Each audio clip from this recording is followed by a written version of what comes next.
CPM-ന് ഒരു ദീർഘനാൾ നീണ്ടു നിൽക്കുന്ന സമരം നടത്താനുള്ള ശേഷി നഷ്ടപ്പെട്ടിരിക്കുന്നു. ഒന്നാമത്തേത് അതാണ് ഞാൻ പറയുന്നത്. നമുക്കത് വിശദമായിട്ട് ഞാൻ അതിലേക്ക് വരാം.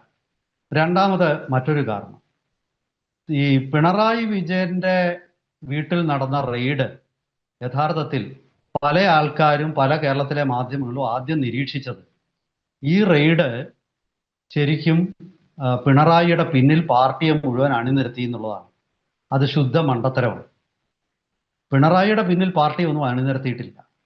ഇവിടെ സംഭവിച്ചത് യഥാർത്ഥത്തിൽ ആ ദിവസത്തെ സംഭവ വികാസങ്ങൾ പണ്ട് കോടിയേരിയുടെ മകന് ഇതേ ഏജൻസി ഇതുപോലൊരു പ്രശ്നം ഉണ്ടായപ്പോൾ പാർട്ടി സ്വീകരിച്ച നിലപാടുമായി താരതമ്യം ചെയ്യപ്പെട്ടു.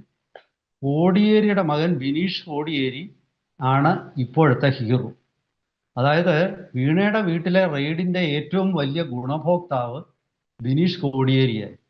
ബിനീഷ് കോടിയേരിക്ക് ഇത്തരത്തിലുള്ള ഒരു ആനുകൂല്യവും കിട്ടിയില്ലെന്നും അദ്ദേഹത്തിന് വേണ്ടി പാർട്ടി ഒരു ചെറുവിരൽ അനക്കിയില്ലെന്നും ആത്യന്തികമായി സഖാവ് കോടിയേരി ബാലകൃഷ്ണനെയും അദ്ദേഹത്തിന്റെ കുടുംബത്തെയും ആരൊക്കെയോ കുരുതി കൊടുത്തുവെന്നും ഒക്കെയുള്ള ആരോപണങ്ങളാണ് ഇപ്പോൾ പലയിടത്തും നിറയുന്നത്. പരോക്ഷമായിട്ട് അങ്ങനെ ആ കുടുംബം ഈ ഒരു ED റെയ്ഡിനെ തുടർന്ന് ലൈംലൈറ്റിൽ വന്ന് അവർക്ക് മാത്രമാണ് നേട്ടം. പിണറായിയുടെ മകളെ സംബന്ധിച്ച് പിണറായി തന്നെ ഏറ്റവും ഒടുവിൽ ഒരു മണ്ടത്തരം പറഞ്ഞു.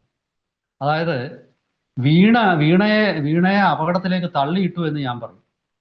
ഈ വിഷയത്തിൽ പിണറായി വിജയൻ പറഞ്ഞത് എന്നെ ED ചോദ്യം ചെയ്തു, എന്നോടൊന്നും ചോദിച്ചില്ല എന്നാണ്. അപ്പൊ പിന്നെ എന്തിനായിരുന്നു പാർട്ടി ഈ ബഹളമൊക്കെ വെച്ചത്?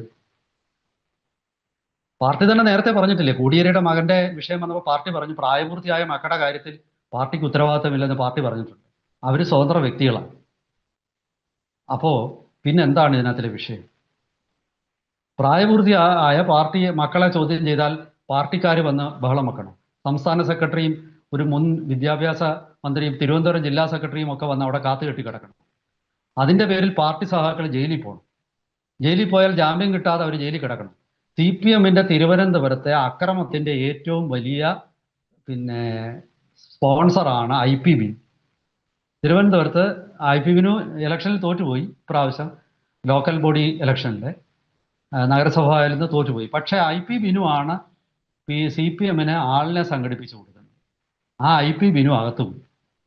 ഇനി ഇപ്പോഴെങ്കിലും ജാമ്യം കിട്ടത്തില്ല. വലിയ ബുദ്ധിമുട്ടാണ്.